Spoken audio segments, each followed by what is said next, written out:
Nah, kebetulan saya memang sejak dulu punya tendensi test power. Sebelum saya lahir baru, SMP, saya dihina sebagai minoritas. Saya kan mikir gitu, waktu itu pelajaran biologi ya. Ciri-ciri makhluk hidup ini. Tiba-tiba di pikiran saya muncul ceder gitu ya. Oh, kalau Tuhan tuh ya harusnya ya gitu ya. Kalau Tuhan tuh hidup pasti ini diajak ngomong yang jawab. Terus saya implementasikan gitu. Walaupun itu mungkin agak dijauh ya konsepnya, tapi di awal saya udah konsepnya kira-kira seperti itu. Jadi saya ngomong di pikiran, ini ngomong di pikiran tidak diucapkan. Kalau Yesus Tuhan asli, itu loh ada teman saya tiap hari menghujatmu, mengata-ngatai, memakimu, bahwa itu kamu melakukan sesuatu. Dalam waktu seminggu bengkak itu pipinya, ocehannya berhenti total. Sekejap saja itu berhenti dia ngomong ke saya juga malu dia. Bengkak ini, aku lupa kanan atau kiri, kanan kayaknya kanan. Ini kalau direkaman di kiri, kanan ini terbalik mirror.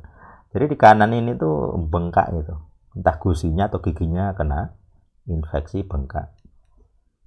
Terus saya baru nggak gitu, wah Tuhannya orang Kristen lebih hebat dari Tuhannya agamanya. Tuhan yang dia sembah, yang menyuruh dia memaki-maki Yesus, tidak bisa nih mengalahkan Yesus. Bahkan saya cuma mikir, ya sejak awal cara saya berdoa cuma mikir, enggak kelihatan, saya cuma diam aja ya, kegiatan biasa.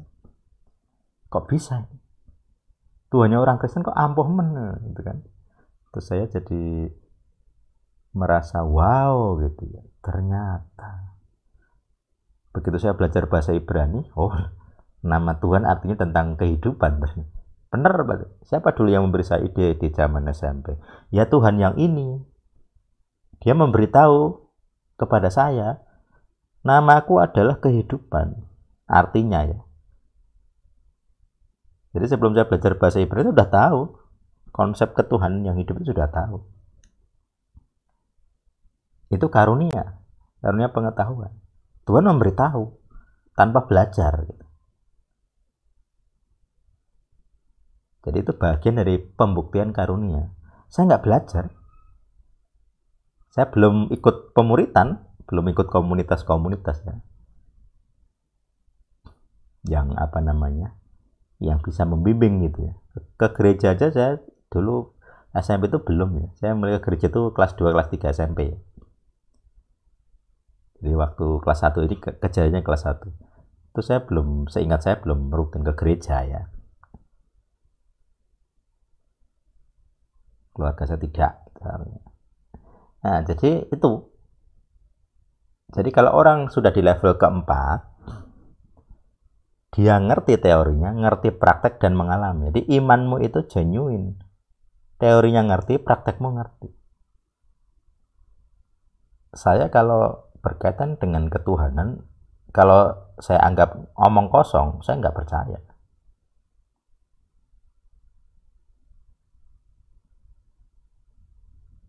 Saya harus punya bukti dulu, karena otak saya otak riset. Buktikan, kalau kamu Tuhan, saya buktikan.